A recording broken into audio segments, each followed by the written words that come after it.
विधाता के पुत्र मरीचि हुए हैं और उनके पुत्र महर्षि कश्यप हुए। मरीचि के पुत्र कश्यप मुनि बहुत ही धार्मिक प्रवृत्ति के संत थे। ओम नमः शिवाय। आस्था सागर यूट्यूब चैनल में आपका स्वागत है। रुद्र संहिता के युद्धखंड का अध्याय 27वां। शंखचूर्ण की उत्पत्ति। सनत कुमार जी बोले, हे महामुने, शंखचूर्ण नाम का एक ऐसा दैत्य था जिसका वध भगवान शिव ने स्वयं अपने हाथों से त्रिशूल मारकर किया था। अब मैं आपको उस शंखचूर्ण नामक दैत्य के विषय में बताता हूँ। हे मुने, आप यह जानते ही हैं कि विधाता के पुत्र मरीचि हुए हैं और उनके पुत्र महर्षि कश्यप हुए। मरीचि के पुत्र कश्यप मुनि बहुत ही धार्मिक प्रवृत्ति के संत थे।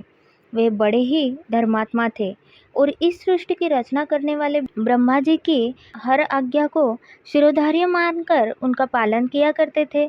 प्रजापति दक्ष ने उनके व्यवहार और गुणों से प्रसन्न होकर अपनी 13 कन्याओं का विवाह महर्षि कश्यप से कर दिया था।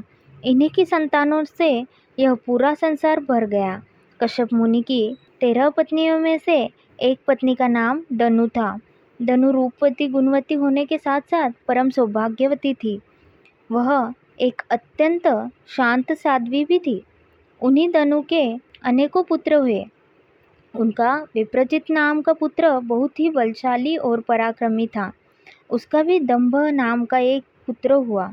दंभ भी अपने पिता की तरह धार्मिक विचारों को मानने वाला था। दंभ भगवान विष्णु का अनन्य भक्त था। इतना धार्मिक होने के पश्चात भी उसके कोई संतान नहीं हुई। तब वह बड़ा निराश हो गया और उसने शुक्राचार्य को अपना गुरु बनाया। उसने उनसे कृष्ण मंत्र ग्रहण किया। तत्पश्चात दंभ पुष्कर नामक तीर्थ में चला गया और वहाँ 1 लाख वर्ष तक कठोर तपस्या करता रहा। उसकी इस कठोर तपस्या को देखकर सभी देवता ब्रह्मा जी को अपने साथ लेकर भगवान विष्णु के पास गए।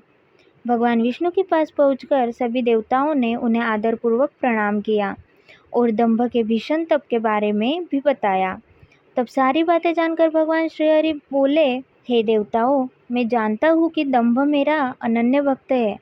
वह अपने मन में पुत्र प्राप्ति की कामना लेकर पिछले 1 लाख वर्षों से मेरी कठोर तपस्या कर रहा है। मैं अवश्य ही अपने प्रिय भक्त दंभ की इच्छा पूर्ति करूँगा। आप निश्चिंत होकर अपने स्थान पर चले जाइए। भगवान श्रीहरि के इन वचनों को सुनकर ब्रह्मा जी, इंद्रदेव तथा सभी देवता उन्हें प्रणाम करके अपने अपने लोकों को चले गए। तब भगवान विष्णु भी अपने भक्त दंभ को उनकी तपस्या का फल देने के लिए पुष्कर गए। वहाँ उन्हें अपने सामने पाकर दंभ बहुत प्रसन्न हुआ और उनके चरणों में लेटकर उन्हें प्रणाम कर उनकी स्तुति करने लगा। तब श्री विष्णु बोले, हे दंभ, मैं तुम्हारी इस कठोर तपस्या से बहुत प्रसन्न हूँ। तुम अपना अभीष्ट वर मांग सकते हो। आज मैं तुम्हारी हर मनोकामना पूर्ण करूँगा।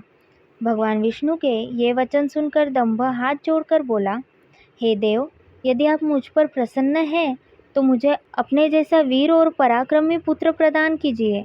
तब श्रीहरि विष्णु तथास्तु कहकर वहाँ से अंतर्धान हो गए। इसके बाद दंभ भी प्रसन्नतापूर्वक अपने घर लौट आया।